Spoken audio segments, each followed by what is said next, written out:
Buenos días, ¿cómo están todos? Hoy viernes seguimos con los Ateneos virtuales que creo que es el cuarto de esta era.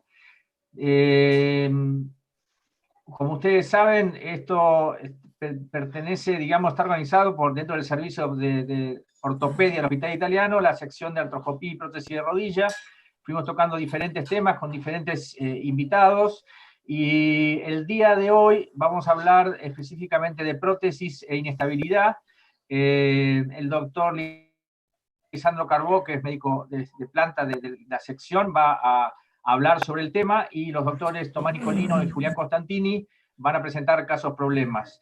En la coordinación, bueno, estamos todo el equipo acá, Carlos Jacuzzi, Juan Cícaro, Ignacio García Mancilla. Van a estar también online contestando preguntas que surgieran en el chat, tanto en YouTube como en el Zoom. Así que, sin más, sigue Lisandro con la presentación. Bueno, muchas gracias por estar. Bueno, ¿me escuchan? Perfecto, Licho, acá se escucha. Sí, perfecto. Bueno, quería chequear si ya se pudo compartir la pantalla. Sí, está compartida, Licho. Bueno, perfecto. Entonces, arrancamos. Bueno, buenas tardes a todos. Gracias, Matías. Bueno, gracias a todo el grupo, al equipo. Y bueno, nuevamente en una sesión de webinar para compartir un poco la parte académica que hoy día tenemos más tiempo de lo que usualmente uno tiene en la vida práctica, ya que estamos lejos del quirófano todos nosotros. La idea es hablar un poco sobre lo que es inestabilidad en reemplazo total de rodillas, ya puntualmente hacia la presentación. No sé qué, un segundo. Ahí estamos. ¿Sí, ahí? ¿Se ve bien? Perfecto, Licho, se ve muy bien. Sí. Bien, bueno. El objetivo inicial acá es para poder hablar sobre lo que es inestabilidad en reemplazo total de rodilla. Para hacer una introducción de lo que es la inestabilidad en el reemplazo total de rodilla, es un punto importante aclarar que es una indicación frecuente de revisión entre el 20 y 25%, y más frecuentemente como una de las causas de falla temprana en un reemplazo total de rodilla. Y otro punto que es sumamente importante para que nosotros podamos analizar es que la mayoría de las causas, prácticamente el total de las causas, están relacionadas a causas técnicas. Por lo pronto, esto es algo que requiere de mucho interés para nosotros, ya que todas las causas tienen alguna condición de alguna falla técnica que a todos nos puede pasar, y creo que es lo importante para que podamos analizar. Y esto se está viendo también claramente a la hora de una prótesis que no queda con la estabilidad que uno tiene que dejarle a un reemplazo total de rodilla. Esto se ve claramente a la hora de analizar los outcomes de los pacientes, las evoluciones y del seguimiento, y claramente, como pueden ver acá en este resumen, el reporte de inestabilidad genera dolor, y en este artículo llegaron a poder identificar en todas las causas de revisión en un 25% de las revisiones que hicieron en este grupo, y está relacionado a dolor, a limitación de la actividad y obviamente de una pobre calidad de vida en los scores que hoy en día nosotros estamos evaluando. Y más aún es el interés en el cual nosotros tenemos que tener en desarrollar una buena técnica y evitar las lesiones iatrogénicas de inestabilidad, sabiendo que la proyección del reemplazo total de rodilla, como podemos ver aquí en este artículo, es prácticamente del 700% para el 2030. Por lo tanto, este gran auge que está existiendo tanto a nivel nacional como a nivel global, podemos interpretarlo que esto va a acarrear un gran índice de revisiones, un gran índice de fallas tempranas, sabiendo que esto pasa no solamente aquí, sino a nivel internacional. Por lo pronto, el tema es de muchísimo interés. Ir a las bases, creo que para poder evitar esto es importante saber que hay que seguir los fundamentos de una técnica quirúrgica, donde podemos poder comenzar a generar ciertos conceptos que son básicos para poder lograr evitar este escenario posteriormente, y uno de ellos es poder generar El primer concepto, que es alinear el miembro en el plano coronal, como podemos ver aquí, estabilizar en este momento la brecha en extensión con los cortes óseos, con el alineamiento y con el consecuente balance de partes blandas que hay que hacer dependiendo de la deformidad preexistente del paciente. Poder entender que tenemos que generar una buena brecha en flexión, como pueden ver aquí, donde no tenemos bostezos medial y lateral, y terminar con un rango de movimiento y un balance patelofemoral adecuado, justamente para evitar este tipo de consecuencias que vamos a ver más adelante. Por lo tanto, a la hora de generar este tipo de conceptos, va requerido de un buen balance, de una buena planificación previa, dependiendo de la deformidad, para poder generar este tipo de escenarios. Podemos ver aquí el esquema en el cual nosotros generalmente planificamos a nuestros pacientes, planificando nuestros cortes distales, proximales de tibia, para poder tener un correcto alineamiento y empezar a hacer un adecuado balance. Poder también predecir qué tipo de tamaño, qué tipo de offset femoral vamos a tener, qué tipo de slope vamos a darle a los pacientes. Bueno, todos estos detalles técnicos son los que vamos a analizar más adelante, y para poder identificar que todas las inestabilidades no tienen el mismo resorte clínico y biomecánico. Reforzar un poco lo que es el concepto de línea articular, porque esto nos va a poder ayudar también a diagnosticar qué tipo de inestabilidad puede estar relacionada con algún déficit técnico, y esto es poder restaurar la interlínea articular, lo cual sabemos que tenemos alrededor de la cabeza del peroné entre 10 y 13 centímetros para poder llegar a la interlínea articular, y son uno de los parámetros claros a la hora de poder analizar si hay un recorte, como pueden ver aquí en esta revisión, donde hubo que hacer un recat hacia esta estructura por debajo de la cabeza del peroné, y hubo que recuperar la altura de la interlínea a 10 milímetros con estos aumentadores de polietileno. Y también saber que otro de los parámetros anatómicos sumamente utilizados en lo que es revisión es poder saber la distalización del fémur, que va entre 25 y 30 milímetros de ambos epicóndilos. Esto es muy importante a la hora de poder analizar este escenario y las posibles fallas. Y saber que es, como dijimos, la elevación de la interlínea articular, eso ya está estudiado y publicado, que tiene una real influencia a la hora de complicar lo que es el balance patelofemoral y las brechas en extensión y flexión. Pero bueno, lo que creo que es muy importante empezar a recalcar, que las prótesis inestables pueden venir de diferentes escenarios. Podemos encontrar inestabilidades muy evidentes, donde vamos a ver ya una inestabilidad que hasta se ve radiológicamente, pero también podemos encontrar un gran abanico de pacientes donde no se encuentra una inestabilidad tan manifiesta, sino que hay que buscarla, y esto es lo que nosotros nos vamos a encontrar como médicos en el consultorio, que son pacientes que generalmente tienen dolor crónico, que uno puede ver una radiografía que estáticamente se ve realmente adecuada en un inicio, pero el paciente continúa con dolor. Efusión, hidrartrosis a repetición es otra de las causas clínicas que se pueden evidenciar en estos pacientes. Por lo tanto, una vez que uno puede ir descartando otras patologías, como puede ser la infección, procesos artríticos o algún problema en la rehabilitación de los pacientes, ya tenemos que empezar a hilar un poco más fino y poder identificar que estas son también causas muy concretas de algún tipo de inestabilidad, como vemos más adelante. Pacientes que tengan claudicación a la hora de levantarse de una silla, de subir escaleras, de bajar, desvestirlo a los pacientes, ver la marcha de los pacientes, tendinopatías recurrentes. Escuchar al paciente es clave.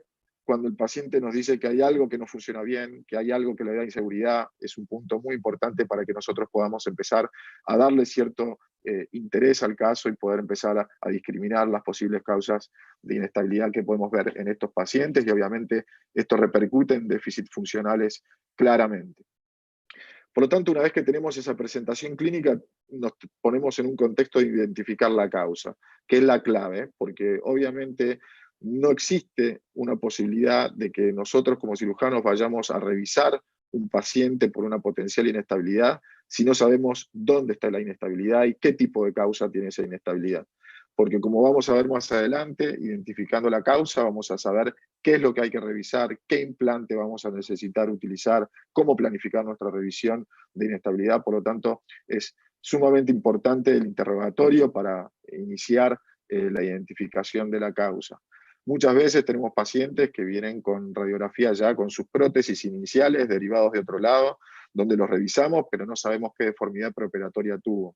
Por lo pronto, no es lo mismo un paciente, como pueden ver aquí, con un genu valgo estructurado, severo, que viene con una prótesis inicial, y sabemos que generalmente este tipo de deformidades, como pueden ser los valgos severos o con déficit óseos, son sumamente muy complejos a la hora de alinearlos y de balancearlos, y eso es un detalle muy importante a la hora de poder identificar. Por lo tanto, siempre a los pacientes pídanle todas las placas iniciales que puedan tener, que nos las puedan proveer, para poder entender un poquitito de dónde vino este escenario.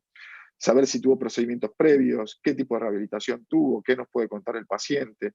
Obviamente, historia de algún trauma, una caída, o pacientes con secuelas postraumáticas son pacientes con mayor tendencia a poder tener este tipo de patologías. Y obviamente pacientes que tienen patología neuromuscular previa, como puede ser polio y algún otro tipo de estructuras neuromusculares como el Parkinson, también son pacientes con muchísimo riesgo de inestabilidad hasta de luxación protésica. Identificar la causa en el examen físico también es importante, y es mucho más importante de lo que uno cree. Por lo tanto, hay que revisar a los pacientes descubiertos, revisarlos acostados en la camilla, revisarlos primero en extensión y hacer una maniobra de varo-valgo en extensión, luego llevar esa maniobra a 30, 40 grados para ver el varo-valgo en semiflexión, que es otro de los puntos muy importantes a definir, ya vamos a ver más adelante, y después llevarlos a un paciente que a 90 grados. Generalmente a 90 grados es ideal que podamos analizar a los pacientes colgados en la camilla. No lo hagan que el paciente apoye a 90 grados, como muchas veces se hace la maniobra de Lachman en los pacientes artroscópicos, sino que acá es todo lo contrario. Siéntenlos al borde de la camilla y que caiga el implante, que caiga el pie del paciente sin tocar el piso. Eso ya nos va a dar varios signos que vamos a ver más adelante, donde muchas veces los pacientes tenemos que hacer una maniobra de cajón anteroposterior.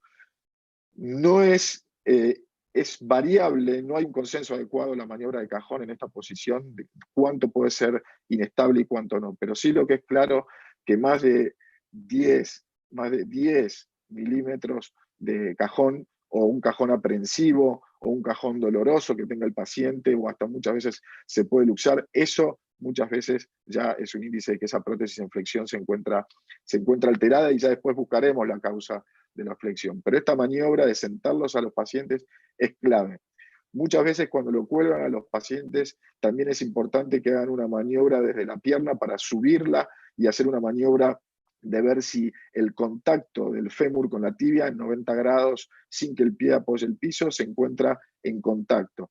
Cuando esa brecha de flexión está laxa, el polietileno queda al aire y uno hace una maniobra de bascularlo hacia arriba y abajo y va a encontrar como un cajón en el plano sagital, que eso también ayuda a encontrar un cierto grado de inestabilidad que puede estar presente y oculto en este tipo de pacientes. Hacer radiografías, escanogramas, ya ahondando un poco más fino, es muy importante, y ya vamos a ver el rol también que podemos encontrar en la tomografía para poder identificar las posibles causas que pueden estar relacionadas a diferentes tipos de inestabilidades, como puede ser alteración en la rotación de los componentes. Podemos ver aquí cómo la tomografía nos ayuda. Esta es la TAT. Fíjense cómo esta quilla está colocada muy a medial de la TAT, no tiene la rotación externa adecuada, y estas causas también pueden estar vinculadas a un cierto grado de inestabilidad. Muchas veces vamos a encontrar, esto va a estar relacionado a inestabilidades patelofemorales, lo cual es un punto crítico a la hora de ver la funcionalidad que tienen los pacientes que no pueden encontrar una buena balance patelofemoral.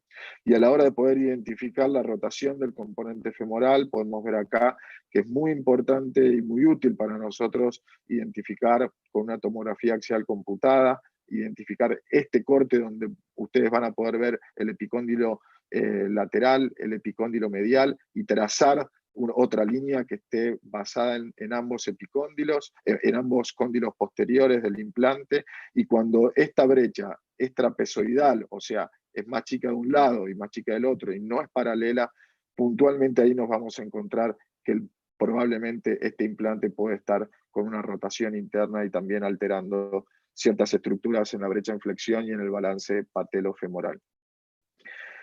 Saber que también este artículo me parece interesante de poder ver, identificar no solamente causas de inestabilidad, sino también algunas identificaciones que se pueden transformar en el laboratorio, y me pareció un artículo interesante compartirlo con ustedes, donde podemos ver aquí el grupo de la Clínica Mayo analizó con una aspiración, una artrocentesis, todas las causas de revisión que encontraban en forma aséptica y después discriminó las que eran por inestabilidad de flexión y el resto de otras patologías de causas de revisión que no sean por inestabilidad.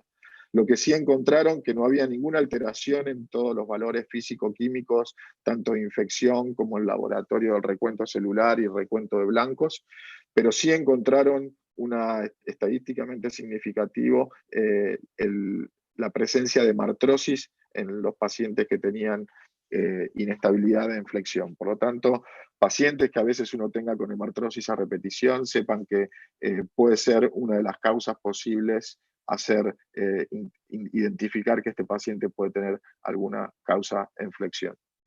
A la hora de ir a la clasificación, que creo que la clasificación lo más importante que nos tiene que definir, como todo tipo de clasificación, es poder identificar un algoritmo que nos sirva para saber qué tipo de terapéutica analizar. Y yo creo que esta clasificación es bastante clara, donde nos discrimina los diferentes tipos de estabilidades. Y eso nos va a llevar a poder entender qué tipo de reconstrucción y qué tipo de acto quirúrgico nosotros vamos a tener que tener. Tenemos inestabilidades en extensión pura, que pueden ser simétricas o asimétricas. También tenemos inestabilidades en flexión, que también pueden ser simétricas y asimétricas. Y también tenemos la inestabilidad en media flexión, que vamos a hablar un poco más en detalle, que son las inestabilidades más difíciles de diagnosticar. Inestabilidades en recurvatum, inestabilidades patelofemorales y estabilidades globales multidireccionales. Cada una de ellas tiene diferentes tipos de causas y características. Como podemos ver acá, la causa por extensión simétrica son pacientes que los vamos a evaluar, como vimos anteriormente. Vamos a ver que en extensión tiene tanto una laxitud, un estrés en varo y en valgo similar tanto a nivel medial como a nivel lateral. Y cuando lo llevamos a la flexión, ese implante se encuentra estable.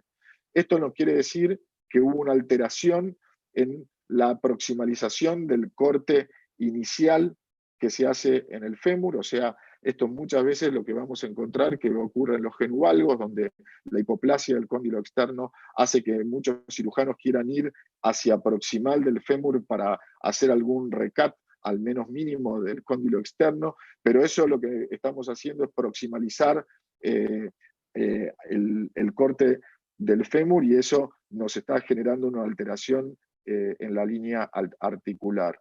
Eso prácticamente puede ser que la única forma de poder resolverlo es distalizando el fémur muchas veces con estos tipos de aumentos, ya que, como vamos a ver más adelante, si en este tipo de pacientes nosotros le pondríamos un polietileno, también estaríamos alterando la brecha en flexión. Ahora, cuando encontramos este tipo de pacientes, podemos ver que si este paciente no tiene un bostezo medial y sí tiene este bostezo externo, lo que estamos encontrando son lesiones asimétricas. Y cuando vemos lesiones asimétricas, generalmente tenemos que tener dos causas que son las principales, tanto en extensión como en flexión. O que hubo un inadecuado balance ligamentario o que hubo una mala alineación de los componentes. Fíjense acá, en este implante, como podemos ver que la tibia está relativamente bien implantada, pero en este implante ya se puede ver que había alguna sobredimensión del implante claramente. Y también lo podemos ver en flexión. Fíjense en este caso que si nosotros hubiésemos, una vez hecho los cortes en un genuvalgo, dejado, sabiendo los parámetros óseos estaban adecuados, y dejado a nivel lateral esta contractura en flexión y no liberábamos el ligamento colateral externo y parcialmente el popliteo para tener una brecha adecuada, esto hubiese generado una inestabilidad en flexión muy clara, asimétrica, donde a la hora de la flexión este paciente hubiese tenido una laxitud medial que lo lleva a todas las causas clínicas que pudimos ver anteriormente. Por lo tanto, cuando vean causas asimétricas hay que diferenciar lo que es rotación de componentes y balances ligamentarios. Ya ir a inestabilidades en flexión puras, más claras, la causa más principal es poder identificar que tengamos un número de fémur chicos y haya una resección ósea más pronunciada a nivel del cóndilo posterior, y eso genera una inestabilidad en flexión. Fijarse el slope tibial, donde podemos encontrar, como pueden ver acá, un slope tibial muy acentuado nos puede llevar a tener una inestabilidad en flexión pura y mantener una estabilidad en extensión totalmente adecuada. Y muchas veces las inestabilidades, lo que vamos a encontrar, como pueden ver ahí, es que terminan generando un desgaste del polietileno sumamente agresivo, que en el tiempo se va acentuando la inestabilidad, y esto en un implante bien técnicamente colocado, con un buen balance ligamentario, no debería ocurrir, porque esto es una alteración de transmisión de fuerzas del fémur a la tibia totalmente asimétrico, y esto es lo que termina generando biomecánicamente. La excesiva liberación de la cápsula posterior, que a veces pasa en muchos cirujanos, y más que nada cuando tenemos pacientes muy rígidos con contractura en flexión, puede dejar también residualmente una inestabilidad en flexión. La inestabilidad en media flexión es algo que ha venido en los últimos 10 años publicándose. Es realmente mucho más compleja de identificar, porque en algunos casos hay que primero identificar la posible causa, porque nosotros a los pacientes vamos a encontrar que en extensión se van a encontrar bien firmes, y a los 45 grados de flexión ya empiezan a tener algún grado de inestabilidad en bar y valgo, y eso puede estar relacionado a un inadecuado balance y a una mal rotación de componentes, como vimos anteriormente, y es muy frecuente de ver, cada vez más frecuente de ver, como en este caso. Es una paciente que vino derivada, múltiples veces operada, como pueden ver, 46 años, ya venía con un reemplazo total de rodilla, tenía una funcionalidad muy limitada, prácticamente no tenía flexo de tensión, dolor, tratada psiquiátricamente porque decían que tenía problemas, y bueno, todo lo que acarrea un paciente con una prótesis dolorosa. Vemos aquí que tenía, en cierta forma, a nivel estático, podemos ver que teníamos un buen alineamiento, tenemos los tamaños de los implantes que podrían ser relativamente adecuados, no había nada grosero que podríamos encontrar aquí en este instante, pero buscando una inestabilidad en flexión, fíjense cómo cuando lo llevamos a 40 grados de flexión, podemos ver cómo se acrecenta esta inestabilidad, donde encontramos este bostezo que no debería ocurrir en absoluto. Este bostezo es lateral, por lo cual esto muchas veces genera algún tipo de alteración en el balance medial. Fíjense ya también qué signos indirectos podemos encontrar acá con esta osteofitosis y esta calcificación que se va generando en el medio, por lo cual algún problema en todo el balance ligamentario también han podido encontrar, y también se pueden ver algún grado de alteración en este paciente de la colocación del implante femoral en varo, viendo el eje anatómico del fémur y viendo el varo en el cual se colocó este implante. Esto influye en generar esta apertura y este bostezo medial, lo cual nos llevó a revisar a la paciente.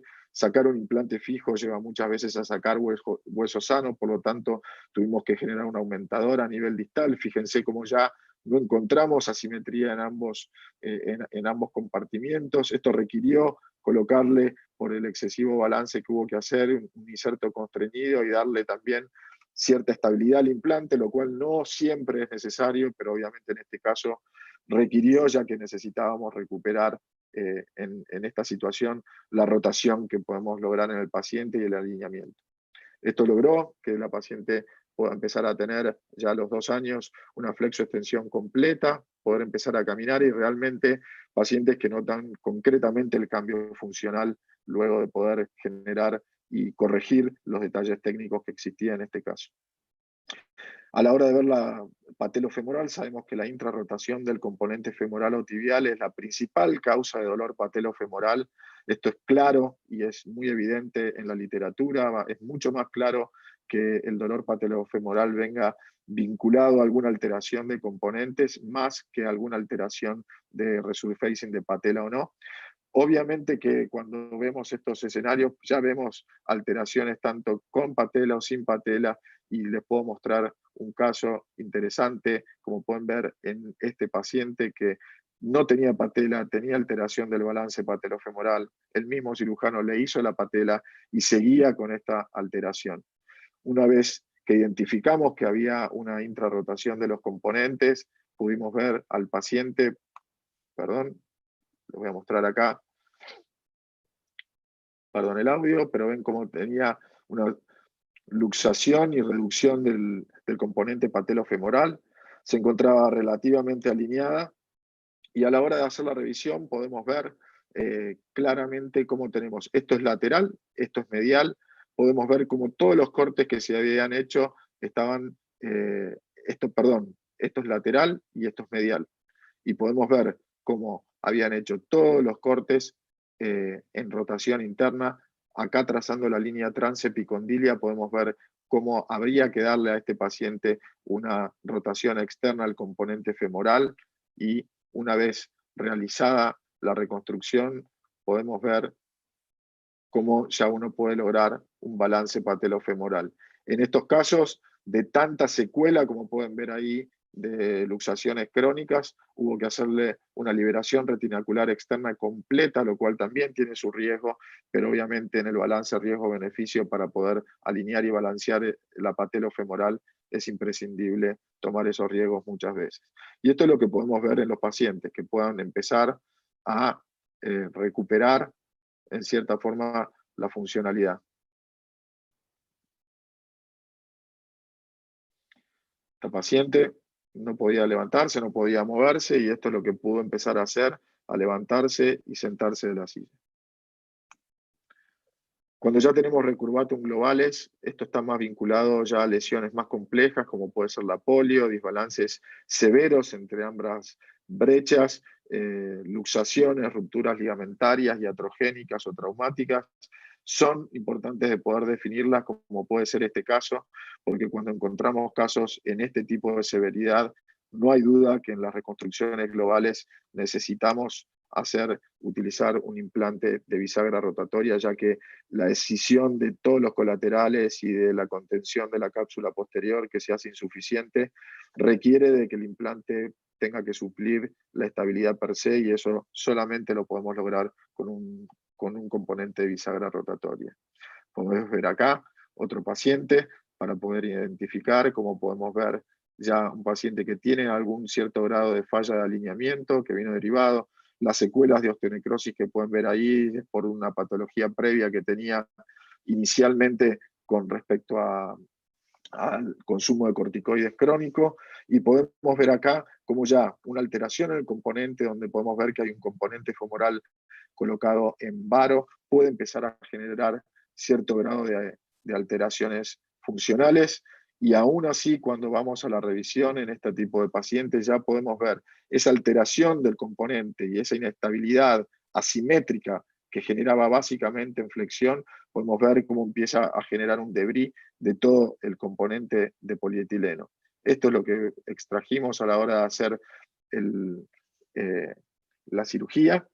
Y bueno, estas son ya imágenes quirúrgicas para poder identificar, para poder sacar el implante con el mayor delicado posible para conservar el hueso, suplir la interlínea articular del remanente óseo que se extrajo, y esta es la reconstrucción funcional que nosotros podemos lograr en el paciente, donde podemos ver un alineamiento, donde podemos ver una simetría de ambos miembros, un inserto constreñido en este caso que requirió, más allá del balance que tuvimos que hacer, y obviamente el balance de la articulación patelofemoral con la adecuada rotación que podemos ver aún también en las radiografías axiales, que son claves para poder identificarlo y poder ver cómo el componente femoral está alineado con una adecuada rotación del componente tibial también.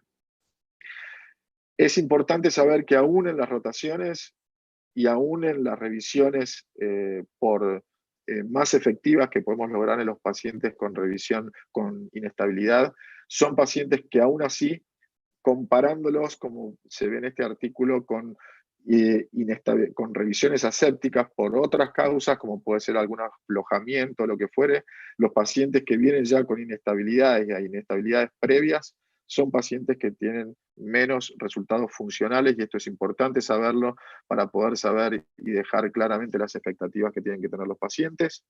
Y como consideraciones finales, creo que es imprescindible poder analizar e identificar la causa, saber cuáles son las presentaciones clínicas que encontramos en los pacientes con inestabilidades, discriminar con un buen algoritmo terapéutico, con la clasificación que pudimos ver, nos va a ayudar a planificar nuestra revisión, nos va a ayudar a tener una adecuada técnica operatoria, elegir el buen nivel de constricción y tratar de obtener el mejor resultado posible. Muchas gracias.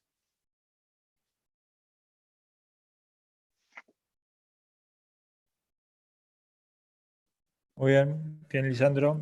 Gracias. Estamos abiertos con las preguntas del grupo de Zoom y también en YouTube pueden hacer preguntas.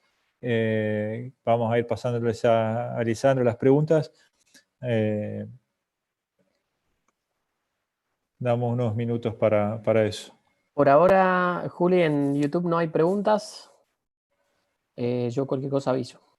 Lisandro, yo te voy a hacer una pregunta.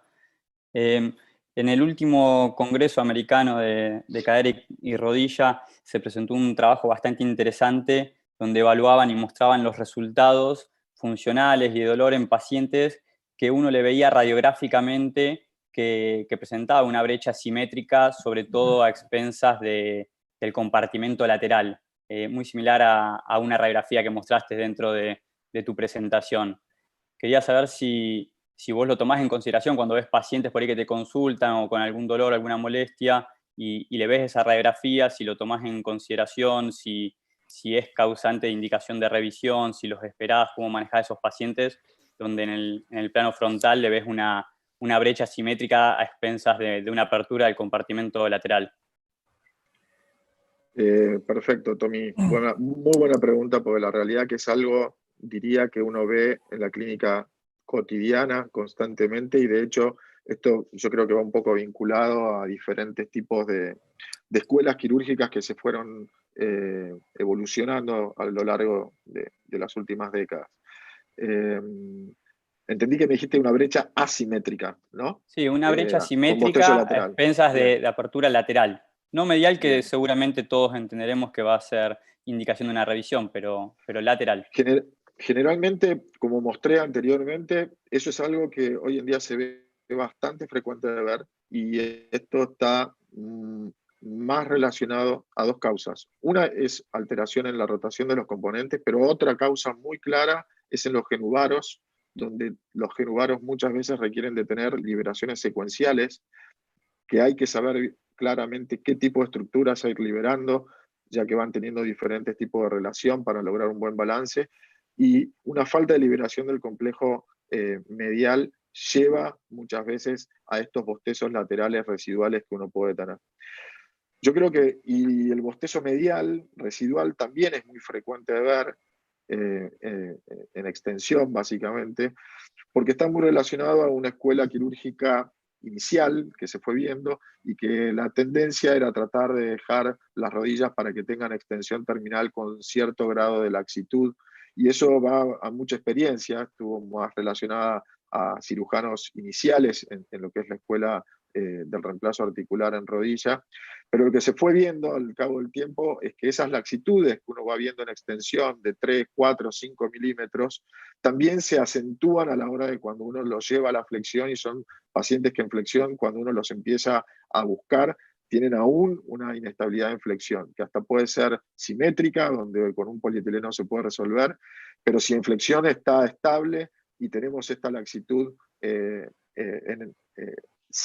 asimétrica en extensión, yo diría que está más vinculada a alguna alteración de componentes o alguna alteración del balance, pero es muy frecuente de ver. Yo creo que esto es muy importante también, saber la clínica del paciente previamente, porque si son pacientes que vienen con tendinitis residuales, dolorosas, que uno los infiltra, que no mejoran, que eventualmente tienen hidrartrosis a repetición, bueno, son pacientes que hay que empezar a buscar algo, porque cuando uno empieza a verlo más críticamente, aunque sean pacientes de uno o que sean pacientes de otro, es importante poder verlo. Y otra recomendación clave en estos pacientes, que son los pacientes de dolor crónico, con hidrartrosis, y que uno a veces como cirujano, cuando son pacientes propios, mi recomendación, y de hecho yo lo hago personalmente, y creo que todo el grupo nuestro lo hace, es hacer una interconsulta con alguien del grupo, alguien que no conozca al paciente, alguien que vaya ciego en ese escenario para que pueda analizarlo críticamente, porque a veces uno como cirujano se puede perder sobre algún escenario que nos pueda ayudar, alguna interconsulta, algún colega que pueda darnos alguna información. Licho, Sandra, Piusi quería preguntar. Licho, ¿cómo estás? Muy buena presentación. Sí, te quería hacer una pregunta. Bien.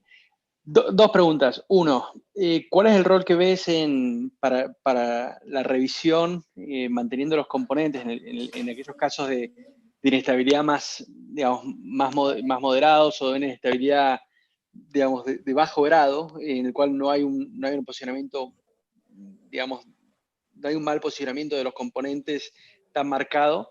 Esa es la primera pregunta. ¿Qué rol ves para digamos, básicamente cambiar el polietileno y cuáles son los resultados que vos ves con eso? Y la segunda pregunta es, en aquellos casos en los cuales uno hace una revisión y tiene que hacer una revisión de los dos componentes, ¿en cuántos mantenés un inserto no constreñido? Buena pregunta, Nico. A ver, la primera pregunta con respecto al recambio de liner, yo creo que hay algo que es muy claro. Al recambio de liner, yo creo que hay que ir si realmente uno ve que tiene una inestabilidad, que al revisarlo en extensión tiene una inestabilidad que va en varo valgo, o eventualmente puede ser una inestabilidad en extensión que sea asimétrica por balance, entonces probablemente por ahí uno puede liberar el complejo que esté contraído, sea el medial o el lateral, y eso va a generar una amplitud de la brecha y eso nos puede hacer que podamos colocar un inserto mayor y que quede estable tanto en flexión como en extensión. Siempre es la primera causa, pero lo que sí creo que ir con un inserto en un paciente que tiene una inestabilidad franca en extensión, pero ahora cuando yo lo llevo a la flexión, ese paciente no está inestable, realmente eso es muy peligroso y es menospreciado muchas veces por los cirujanos porque vamos a encontrar que vamos a darle estabilidad con el inserto de polietileno en extensión y nos vamos a quedar tranquilos. Ahora ese paciente cuando antes doblaba 120 grados y ahora vaya a 90 y le empiece a doler porque eso hace que la brecha en flexión se achique y ya a los 90 grados se empiece a apretar, eso molesta y le puede generar una alteración por una falta de táctica reconstructiva. Pero sí siempre es importante saber que uno tiene que ir ahí. Yo personalmente, aún cuando estoy casi convencido que puedo ir con un inserto de polietileno, obviamente como sugerencia hay que ir con todo el arsenal de una revisión. Es complejo, pero me parece que es peor ir a algo y quedarnos con una situación insuficiente, porque estos casos muchas veces se terminan de definir intraoperatoriamente. Podemos tener todo este arsenal de análisis clínico, radiológico, pero después es complejo. Y la otra pregunta va relacionada también al tipo de lesión. Yo creo que como inicio tenemos que inicialmente corregir la alteración de componentes y si una vez que uno corrige la alteración de un componente porque era el problema y logramos un buen alineamiento, no es necesario colocarle un implante, un inserto constreñido a estos pacientes si realmente el balance de partes blandas es suficiente y está adecuado. Solamente colocar el inserto constreñido si aún alineando y recuperando todas esas brechas han quedado alguna secuela de insuficiencia que no se puede balancear técnicamente. Perfecto, Licho. Y si tenés que decir un porcentaje de las revisiones que haces, ¿en qué porcentaje le pones no constreñido? Nosotros realmente en el porcentaje que hemos terminado colocando, te diría que un gran porcentaje de pacientes terminamos de colocarle insertos constreñidos porque ya tienen alguna alteración residual. Los insertos, los insertos, revisiones con insertos estabilizados estaremos prácticamente en un 30-40%, pero no es menor porque obviamente es una gran virtud. Lo único que pasa, Nico, no sé si les pasa a ustedes allá, que aún a veces después de un paciente que viene con tanta limitación funcional y que uno identifica eso y aunque uno ponga un inserto semi-constreñido y lo vea bien, también pasa que uno lo que quiere es darle la mayor estabilidad y falta inestabilidad posible, y hasta uno puede colocar un inserto constreñido teniendo colaterales y balance adecuado, justamente para tratar de evitar que este paciente tenga alguna sensación de inestabilidad. También eso ocurre. Sí. Sí, exacto, Licho. Vos sabés que a eso apuntaba un poco también la pregunta. Vos sabés que nosotros acá llevamos revisar nuestra serie de revisiones y en cuáles son los outcomes funcionales en cuanto a dolor y función a un año después de las revisiones. Y en primer lugar, aquellos pacientes que uno revisa por inestabilidad son los pacientes que tienen peores resultados de todos. Entonces Sí, lo vimos siempre, en ese paper ahí, sí, total. son escenarios complejos. Y lo segundo es eso, que siempre estamos tratando de apuntar a darle por ahí mayor estabilidad intrínseca al implante con un contenido variovalgo, aunque uno logre un buen balance con posicionamiento, justamente por eso, para tratar de aumentar esa satisfacción y disminuir ese grado de insatisfacción a un año que uno sigue viendo a pesar de un buen posicionamiento de componente y un buen balance. Y es así, Nico, me parece que es real. Es eso que vos decís y es lo que nos pasa a todos como cirujanos. Lo que sí creo que como mensaje me parece, poder identificar la causa inicial. Porque si muchas veces, como mostré en uno de los casos, si uno vuelve a hacer una revisión y deja intrarrotado un componente, porque cuando uno ya ve la imagen y cree que estaba bien colocado y sigue manteniendo una falta de alineamiento o una mala posición de los componentes protésicos y le coloca un inserto constreñido, eso también va a fallar.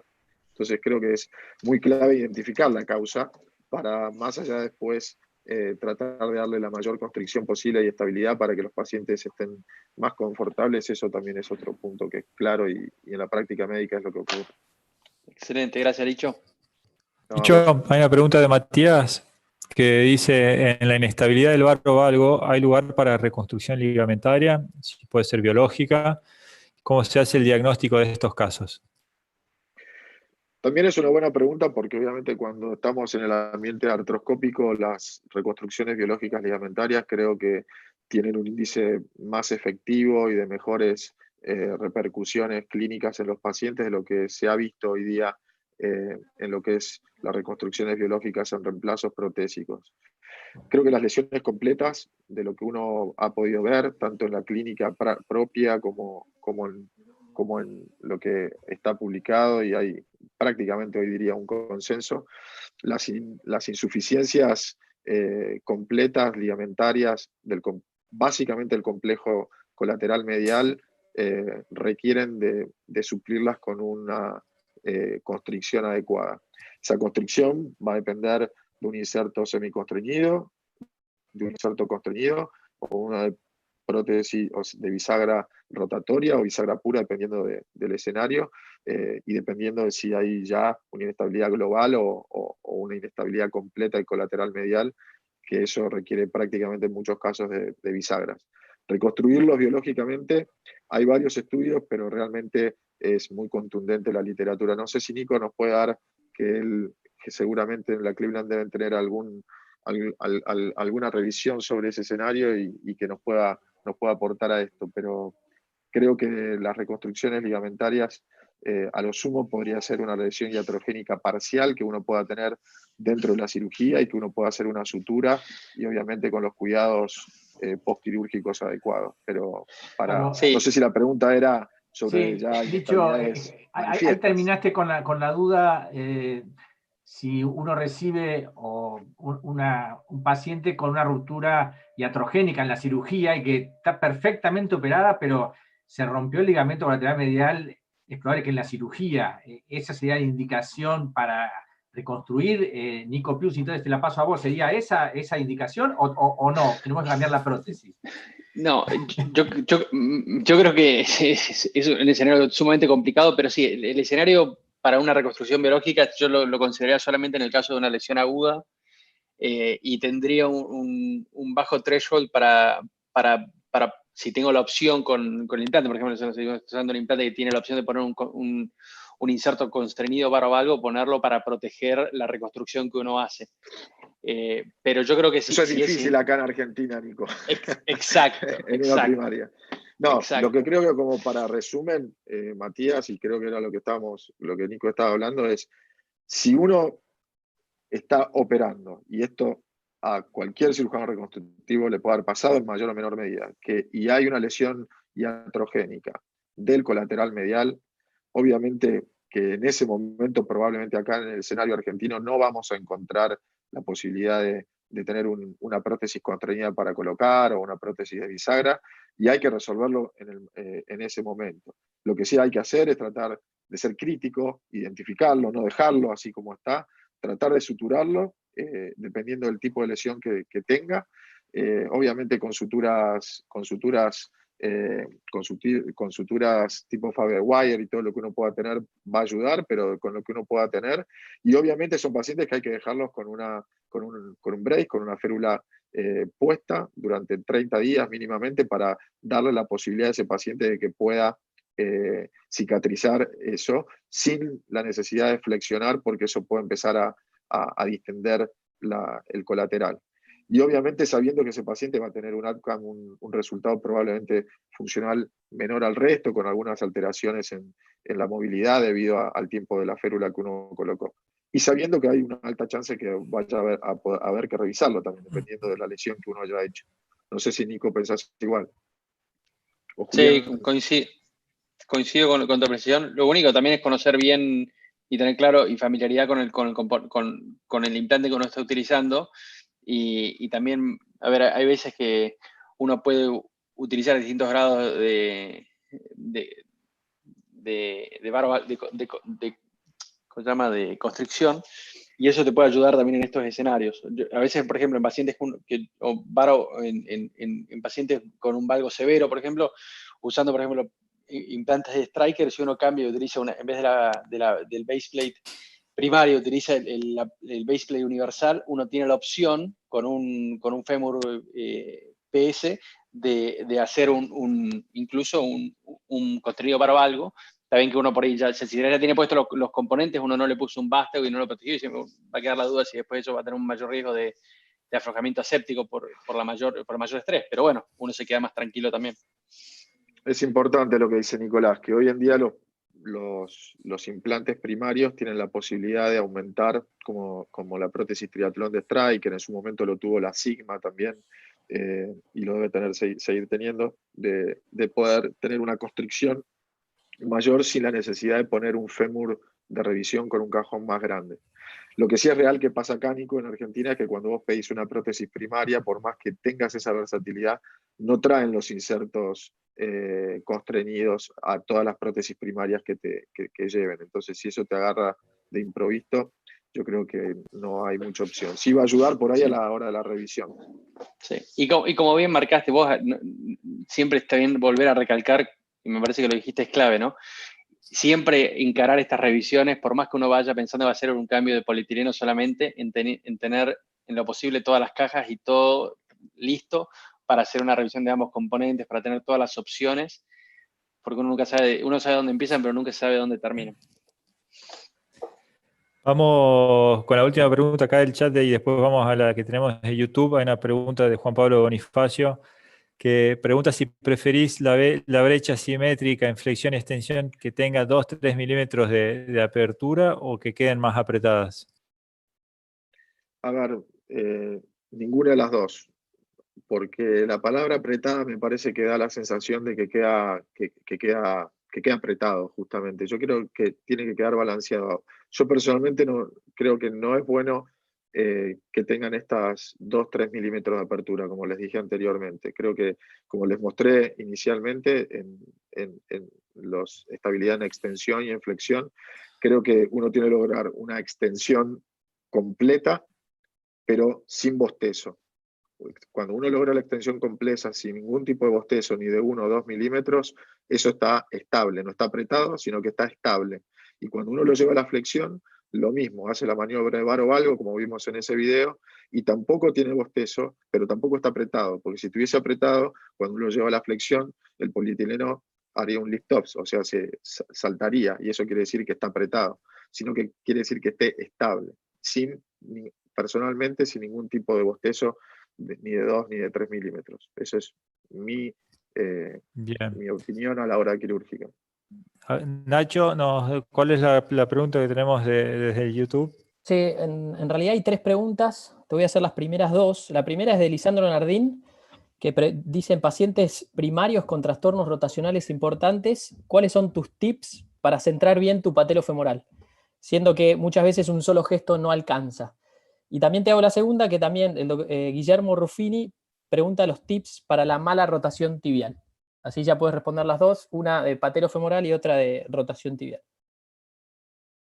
Bueno, sobre en los pacientes que tienen deformidades muy severas, creo que es clave, a mi entender, para tener una buena balance patelofemoral final y una buena implantación, es hacer una buena técnica quirúrgica paso a paso. Personalmente, yo divido mis cirugías en tres áreas grandes. Un primer plan es planificar claramente y alinear en el plano coronal, o sea, mi corte distal de fémur, mi corte proximal de tibia, dependiendo de la deformidad. Sabré si es un paciente que tiene una contractura fija en flexión o es reductible. Eso me va a interpretar qué tipo de balance de partes blandas voy a tener a la hora de alinear coronalmente al paciente. Una vez que hago esa alineación coronal ósea, con los cortes distal y proximal de fémur, la realidad es que después ahí pongo un spacer y vemos qué balance, dependiendo de la deformidad, uno tiene. Y a partir de ahí paso a estabilizar la brecha en flexión. Y la brecha en flexión utilizo los parámetros anatómicos de rutina, de lo que es la línea de transepicondilia, la línea de Whiteside. Generalmente los valgos severos, uno encuentra una hipoplasia muy grande en el cóndilo externo, y si uno se guía con las guías de fémur para hacer los chanfles, y esos patines posteriores que tienen las guías y los apoyan sobre ambos cóndilos, al cóndilo externo estar hipoplásico, es muy frecuente de colocar un componente intrarrotado en los genuvalgos y más en los genuvalgos severos.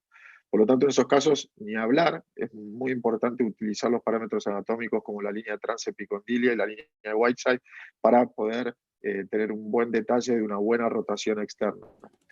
Logrando una buena rotación de ambos componentes y yendo por ahí a la tibia para poder terminar de cerrar la segunda pregunta, una vez que yo hago todo, tanto el fémur, después, y tengo ya la brecha, personalmente yo la quilla la hago, la marco en forma dinámica. No lo hago desde el punto de vista con los parámetros anatómicos que debería ser en el tercio medial de la TAT.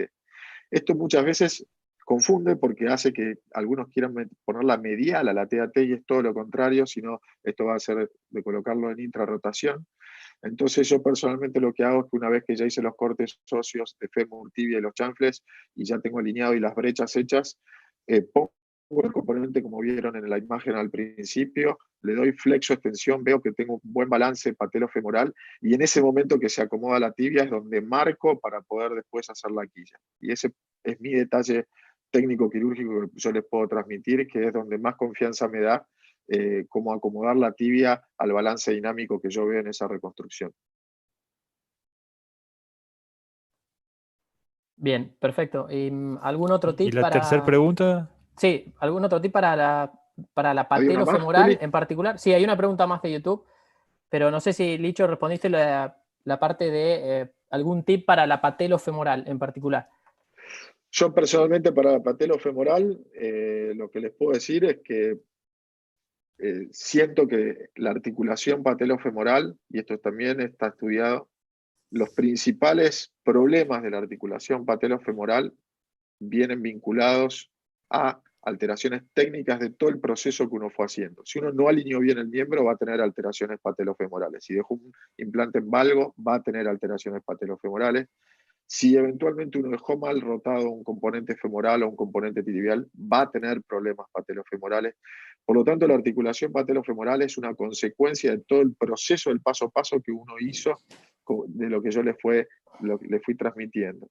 Lo que sí es real es cuando tenemos patelas muy severas, con osteofitos muy grandes.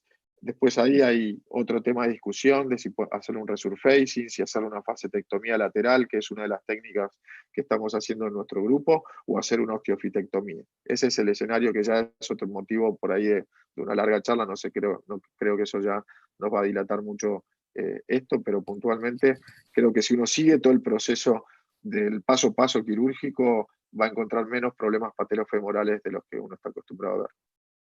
Perfecto. Y otra pregunta de Sebastián Jansón, de Mendoza. ¿En qué situación usás una bisagra fija o rotatoria en inestabilidad?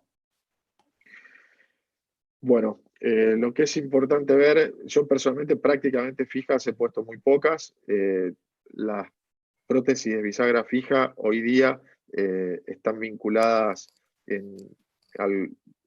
recomendadas, diría, para los casos de poliomielitis muchas veces, pero esto en realidad hubo una alteración porque es el equipo del Endoclinic, lo cual hablaron ellos sobre el diseño de la bisagra rotatoria que no funcionaba en pacientes con poliomielitis, porque se rompía el vástago de la prótesis endomodel, que es lo que le da la estabilidad a la coaptación del fémur y de la tibia. Pero no todas las prótesis de bisagra tienen ese mismo sistema de bisagra rotatoria, tienen el mismo sistema que el endomodel. Por lo tanto, yo les diría que hoy prácticamente mi indicación es pura en bisagras rotatorias. No encuentro lugar hoy en las bisagras puras porque tienen un alto índice de aflojamiento mecánico precoz. Muy bien, muchas gracias, Lisandro. Gracias por las preguntas de todos y por las respuestas, tanto tuyas como la participación de Nico Piusi de Estados Unidos. Seguimos con el programa. Tomás Nicolino va con el primer caso que presentamos, así que si querés ya compartir la pantalla, Tommy, y arranca tranquilo. Bien, perfecto. Buenas tardes. Ahí calculo que se deberá estar viendo la pantalla. Les voy a mostrar rápidamente dos casos bastante similares que paradójicamente fue mi primera revisión por inestabilidad y uno de los últimos casos que he operado, el segundo caso. Fue una paciente de sexo femenino de 84 años que se operó en el hospital en el 2007, cuando tenía 72 años la paciente, con un genu varo artrósico. Hasta acá nada complejo y nada raro en las radiografías. Este fue el implante que se le colocó, que es una prótesis con un componente tibial all poly. Empezó a hacer una prótesis Smith & Nephew. Ahora vamos a ir con detalle ya al análisis de la radiografía, pero quiero mostrar un poco la evolución porque es una paciente que ya llevaba 7 años de operada. La evolución radiográfica en el 2012, en el 2014. La paciente consulta con nosotros en el 2015, ya con una inestabilidad bien franca. El principal motivo de consulta era inestabilidad, no tanto el dolor, que sí lo tenía, sino que era la inestabilidad que presentaba.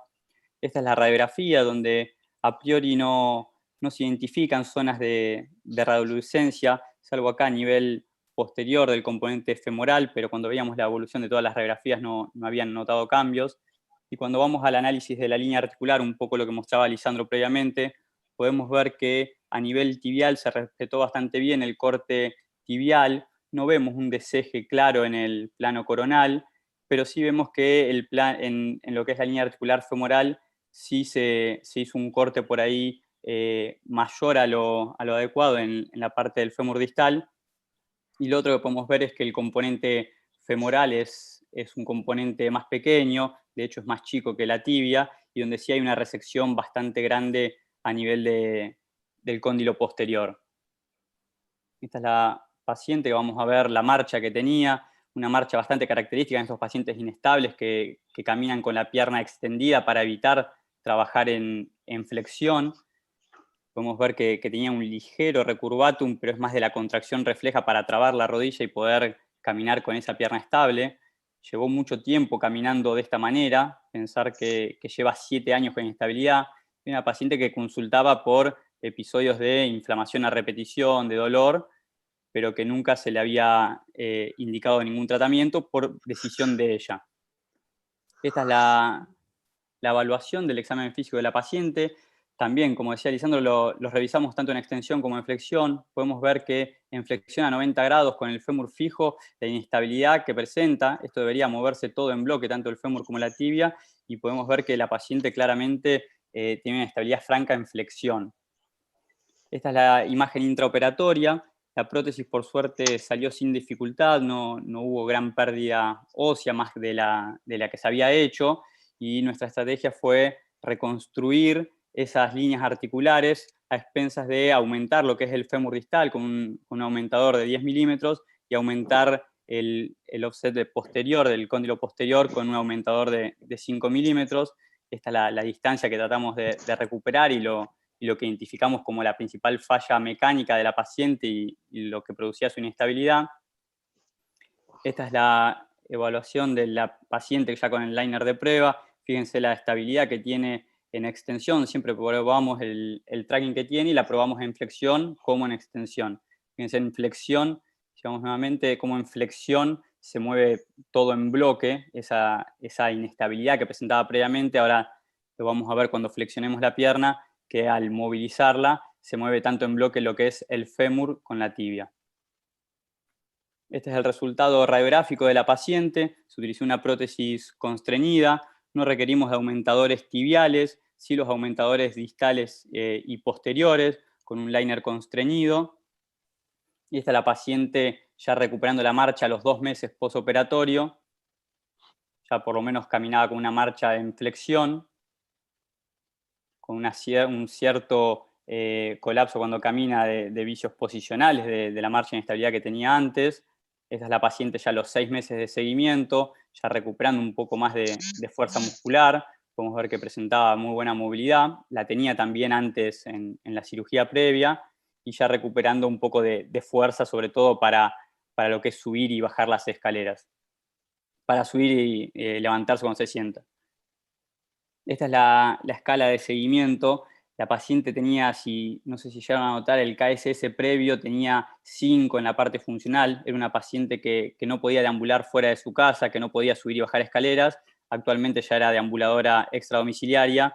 Se ayuda todavía para subir y para bajar. Se ayuda con un bastón, pero ya no tiene dolor y recuperó esa estabilidad. Y este es el seguimiento a 2 años postoperatorio. La paciente actualmente ya lleva 5 años de seguimiento.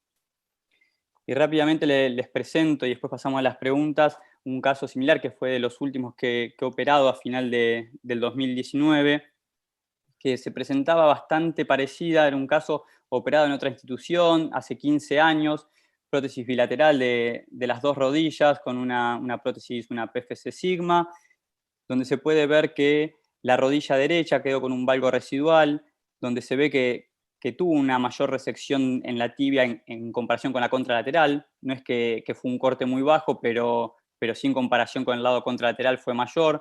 Lo mismo a nivel del corte femoral, tiene un corte bastante proximal. Se le hizo la patela.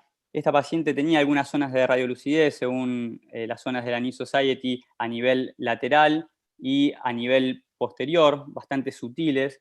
La paciente se quejaba puramente por inestabilidad, no tanto por dolor, sino más bien por inestabilidad en la marcha.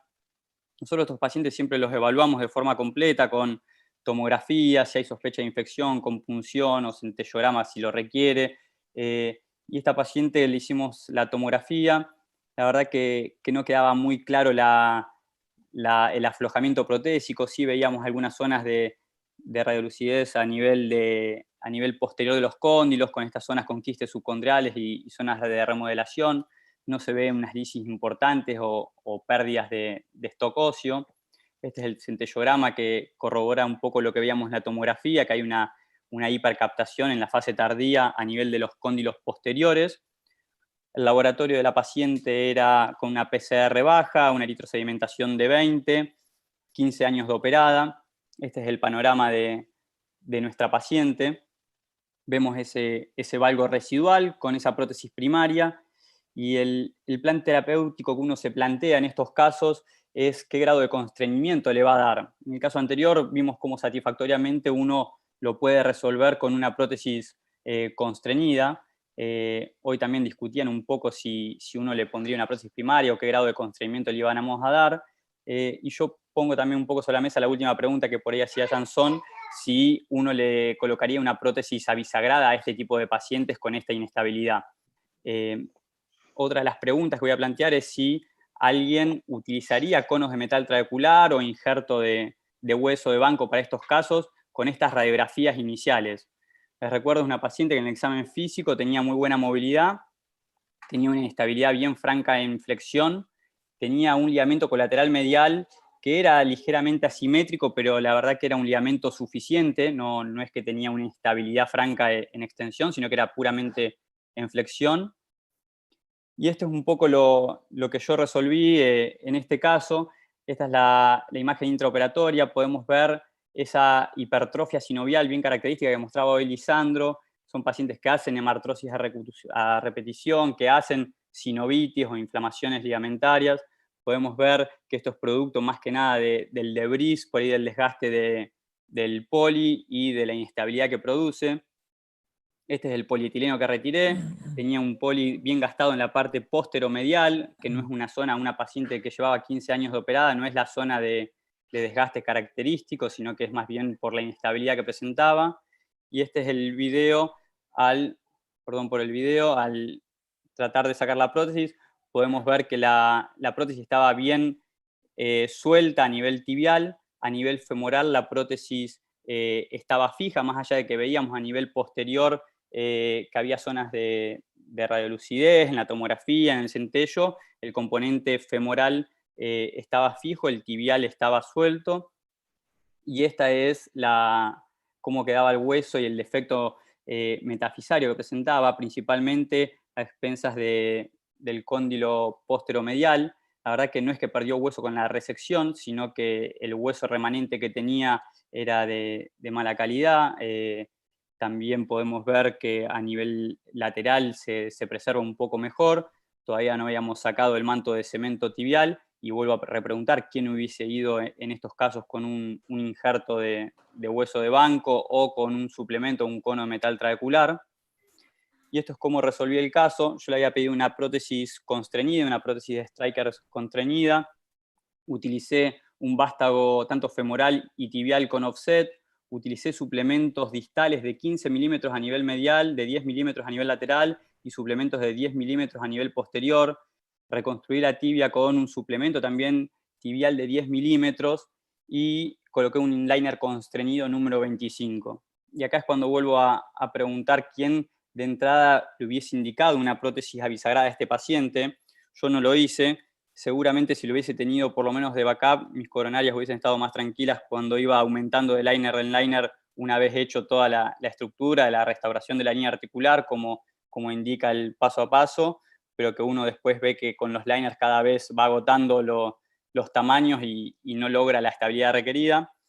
Lo logramos con el último liner, ya lleva 4 meses de operada, la paciente está estable, anda muy bien, pero bueno, vuelvo a poner sobre la mesa de discusión quién va con un implante bisagrado o a quienes les indicamos una bisagra ante una inestabilidad en flexión. Creo que eso es lo que hay que analizar. Muy bien, gracias Tommy. Ahora presentamos el último caso y ahí, si querés, vamos con las preguntas de los dos casos y vamos con la pregunta sobre todo de la bisagra, que me parece una buena pregunta para que contesten, a ver qué les parece. Perfecto. Si querés dejar de compartir, yo voy con el caso, ya comparto pantalla.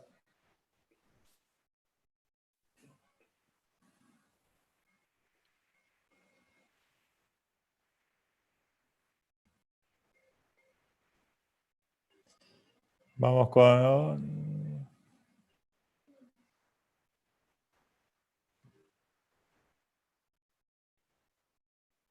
¿Me ven ahí? Se ve perfecto, Julián. Perfecto, vamos con el último paciente del día. Este es un señor masculino de 80 años, como ven con un BMI normal, con el motivo de consulta de una gonalgia izquierda de algunos meses de evolución. Como antecedente, el señor tiene una historia de un reemplazo de sus 2 rodillas hechas por nosotros en el hospital, la izquierda, que es la que le duele, en mayo del 2013, la derecha fue una prótesis primaria en julio del 2014, esto fue el año pasado, la consulta 2019, así que el señor estuvo 5 años bien, casi 6, con su rodilla izquierda, y empezó progresivamente con dolor, con un gran derrame articular, y se quejaba de inestabilidad, sobre todo para bajar escaleras. Como decía Lisandro, es importante estos datos por ahí en la consulta, cuando uno ve al paciente, que si siente inestabilidad, en qué momento la siente, el dolor si es un dolor mecánico, si es un dolor cuando camina, que sería el dolor mecánico, si es un dolor más inflamatorio, en reposo, que era lo que tenía este señor, no tenía grandes antecedentes de salud. Estas son las radiografías iniciales previo a las 2 primarias. Acá vemos las 2 rodillas operadas con su prótesis en control radiográfico de quirófano. Vemos la rodilla derecha que tiene una prótesis con un cajón estabilizada posterior, y en la rodilla izquierda, que es la en cuestión, tiene una prótesis sin cajón, con conservación del ligamento cruzado posterior. Así que, y en base un poco, y acá vemos la radiografía al seguimiento de la rodilla derecha, y al momento de la consulta, la prótesis, la radiografía de la consulta de la rodilla izquierda. Como verán, tiene algún signo leve de osteólisis, pero no hay ningún signo grosero de aflojamiento de los componentes, no tiene nada, y el laboratorio es normal, nada sospechoso para pensar en infección. Y cuando uno ve a un paciente como este, lo primero que tiene que pensar, sobre todo al que se queja de inestabilidad para bajar escaleras con estos implantes, es que el cruzado posterior haya dejado de funcionar por alguna razón. Y es ahí cuando vemos el examen físico de estos pacientes, como explicaba Lisandro. Por lo general perdemos el tope del cajón posterior, ¿sí? Tiene cierta inestabilidad, en el varovalgo, en el frente, son rodillas que están en extensión, que están estables. Cuando algunos implantes, cuando uno tiene el portafolio completo, algunas empresas, como era el de este implante, en el país no tenemos la posibilidad de que podamos hacer una revisión cambiando solo el liner por un liner ultra congruente, el cual sustituye el cruzado posterior sin tener que sacar los implantes. Pero como no lo tenemos y casi ninguna empresa en el país tiene todo su portafolio completo, tenemos que plantear hacer una revisión. Estas son las imágenes de la cirugía. Vemos que el cruzado posterior ya casi no se ve o no se ve, es todo un tejido cicatrizal, nada funcional. Vemos el desgaste del polietileno, cómo se lo ve, ¿sí? En cuanto a que tenía una buena función, pero se ha ido gastando dada la inestabilidad que presentaba el paciente. Y como veíamos en todos los casos que se presentaron de inestabilidad, esa hipertrofia sinovial, ese tejido cerebroide, cuando uno abre la rodilla, es altamente sospechoso, o nos confirma la sospecha que uno tenía de la inestabilidad. Acá vemos la radiografía postoperatoria. Como hablábamos siempre del tema de constricción en estas revisiones, no siempre es necesario ir con un grado mayor de constricción si uno logra un adecuado balance de partes blandas, como en este caso, que tiene un miniserto estabilizado posterior común, sin mayor grado de constricción varovalgo. Es bueno porque uno le pone menos estrés a los implantes, uno no tiene que dejar de darle la estabilidad a estos pacientes por no ponerle estrés. Ante la duda, siempre recomiendo pongan un liner constreñido, pero hay pacientes en los cuales uno hace la prueba de los componentes y está muy conforme con la estabilidad que tiene con un liner primario. Entonces es un paciente que tranquilamente se le puede y se le debería poner un liner primario.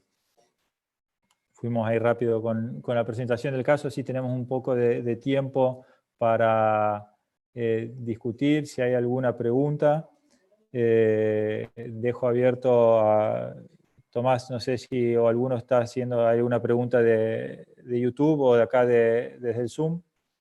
No, de acá desde el Zoom no hay preguntas. No sé, Nacho, si tenés alguna pregunta en YouTube. No, por ahora no.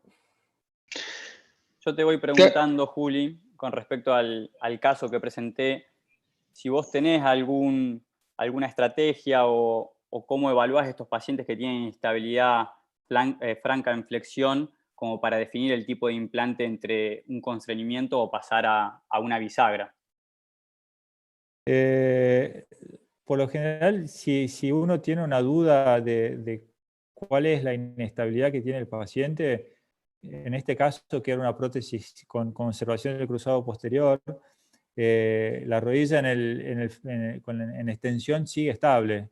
No tenés problemas de estabilidad, y es solo en la flexión el mayor grado de inestabilidad, y no es una inestabilidad grosera que se luxa la prótesis. Si uno tiene una subluxación o una inestabilidad mayor del implante, uno tiene que estar preocupado, pero si uno tiene tope ligamentario, tanto en extensión como en flexión de los colaterales, no me preocupa tanto eso como para pensar en una bisagra. Sí, uno va preparado para las dos alternativas de una prótesis constreñida o un liner primario en la medida de lo posible.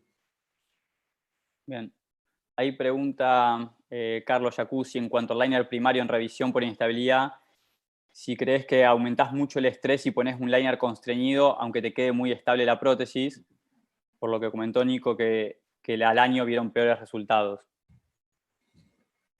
Es una discusión muy grande. Hasta hace poco tiempo en Estados Unidos, a partir de la duda, o sea, del resultado de las bisagras, entre lo que son las bisagras rotatorias y no rotatorias, que justamente se generó la rotación de la bisagra porque había mucho estrés y mucho aflojamiento de estos componentes, hay algunas compañías que sacaron implantes de revisión que son de platillo móvil. Entonces uno pone un liner constreñido con un platillo móvil justamente para quitarle estrés a la reconstrucción. Yo creo que hay mayor cambio mayor transmisión de fuerza al implante, sobre todo si uno no está aumentando la fijación a nivel de la metáfisis.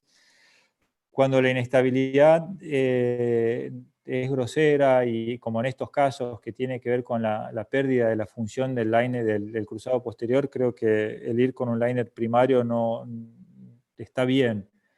Otra cosa es cuando un paciente tiene una inestabilidad con un poste ya y que ya tiene cuestiones rotacionales y tiene otras cuestiones en juego que hacen al mal funcionamiento de la rodilla en sí, que creo que son esos los pacientes que no están contentos con el resultado de la prótesis si uno no le agrega más constricción.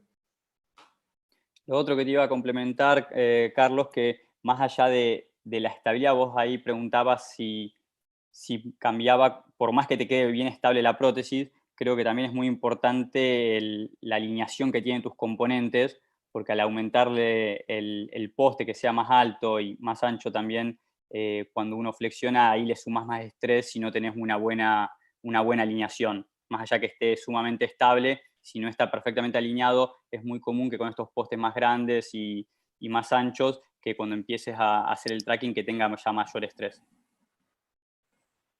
Bueno, la verdad que un tema muy interesante, muy específico, muy difícil. Todos estos pacientes son un gran desafío para todos los cirujanos. Felicito a todo el equipo por este gran trabajo y los invitamos a todos ustedes al próximo Ateneo, el próximo viernes, 14 horas, por las mismas tipo Zoom y YouTube, que vamos a hablar sobre cartílago patelofemoral con un invitado sumamente especial que es el doctor Jorge Chala, que es un médico argentino de Tucumán que hace muchísimos años está en Estados Unidos, con un gran nivel científico, y junto con el doctor Carlito Jacuzzi van a hablar sobre tratamientos biológicos y prótesis en la articulación patelofemoral. Así que no sé si Julián, alguno más quiere comentar algo más, si no damos por terminado. Muchísimas gracias. Gracias Nico de afuera por participar y cada vez nos estamos viendo más, espectacular. Abrazo. Saludos a todos. Un gusto, buenas noches.